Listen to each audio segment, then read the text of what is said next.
Mtazamaji wa EATV, karibu katika Kurasa, upate dakika chache za kukuletea machache kati ya mengi yaliyotufikia mezani kwetu kwa hii leo. Tuanze kukupegulia Kurasa kwa hili. Wakazi wa mtaa wa Pwani mkoani Dar es Salaam wameamua kujichanga fedha kwa ajili ya kuanza mchakato wa kudhibiti maji ya mvua ambayo husababisha maji mengi kuzingira makazi yao.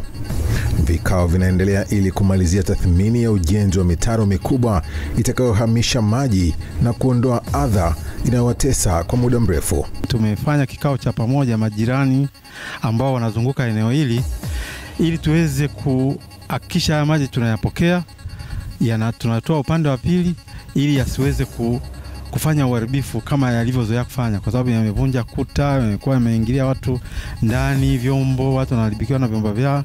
Umoja wetu tutafanikisha kwa sababu nguo tuliokusanya na kikao tulichokaa tumekubaliana kwa pamoja kwamba tujaribu kuyatoa haya maji hapa, na mwendelezo ni mzuri. Ahadi za serikali wanakuja mara kwa mara wanatuahidi kwamba wataweza kutengeneza, lakini bado hatujapata msaada kwa kweli.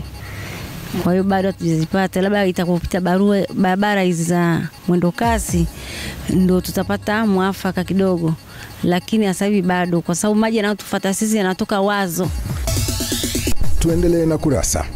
Wajawazito wanapata nafuu ya changamoto ya ukosefu wa mapazia katika madirisha na vifaa vya usafi katika kituo cha afya Muungano kilichopo halmashauri ya mji wa Bariadi mkoani Simiyu. Mapazia hayo yamewekwa katika wodi ya wajawazito huku vifaa vingine vikikabidhiwa kwa ajili ya matumizi ya kituo hicho.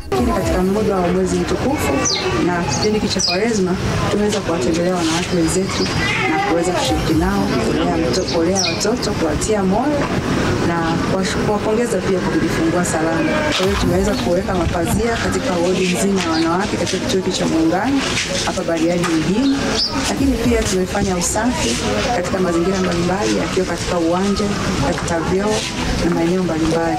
Lakini licha hapo pia tumekabidhi vifaa vyote vya usafi ikiwemo mifagio ya ndani, mifagio ya nje pamoja na gloves na mask. Shukrani zetu tunaenda kwa NSSF kwa kuletea vifaa vya usafi, mifagio ya ndani na ya nje, wametuletea mifuko ya kuvaa mkononi, ikimaanisha glove. Pia wametuletea mapazia ya madirisha ya vituo vyetu.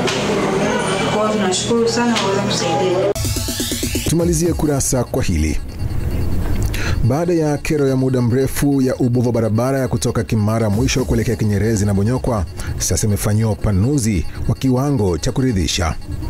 Wameeleza kuwa kipindi cha nyuma barabara hiyo ilikuwa mbovu na kusababisha changamoto katika usafiri. Sababu mwanzo barabara ilikuwa ni mbovu, watu wanalalamika mwendo bodaboda, magari, mwendo wa kufika nyumbani baada ya dakika 5 anatumia dakika 20 nusu saa.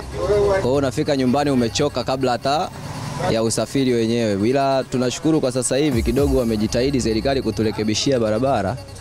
Matuta yamepungua, muda wa kufika nyumbani kutoka barabarani kuelekea nyumbani umekuwa ni muda mfupi. Na nimeona harakati zimekuwa ni nyingi za kusema bomoeni maframe, ndo wakabomoa wenyewe bila kubomolewa na serikali na nini. Umeona? Lakini jitihada inaendelea sasa, hizi ni nzuri na barabara inaonekana itakuwa ni bora zaidi. Kwa hichi ninachokiona serikali kwa kweli imejitahidi. Lakini kwa mwendelezo huu ingefanya jitihada kuendeleza kuiboresha barabara hii, kwa sababu barabara hii inapitisha watu wengi sana. Nadhani kama ingekuwa ni ardhi kulia ardhi inalia, lakini barabara inatengenezwa pasipo kubuguziwa wananchi.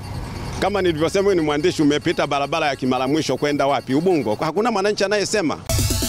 Tumekufungulia na kukufungia Kurasa kwa hayo machache kati ya mengi yaliyotufikia mezani kwetu kwa hii leo. Tafadhali usikose kuangalia Kurasa. Kwa niaba ya wale wote walioshiriki kukuletea Kurasa kwa leo, jina langu ni Exaudi Mtei. Endelea kufuatilia vipindi bomba na makini kutoka hapa EATV.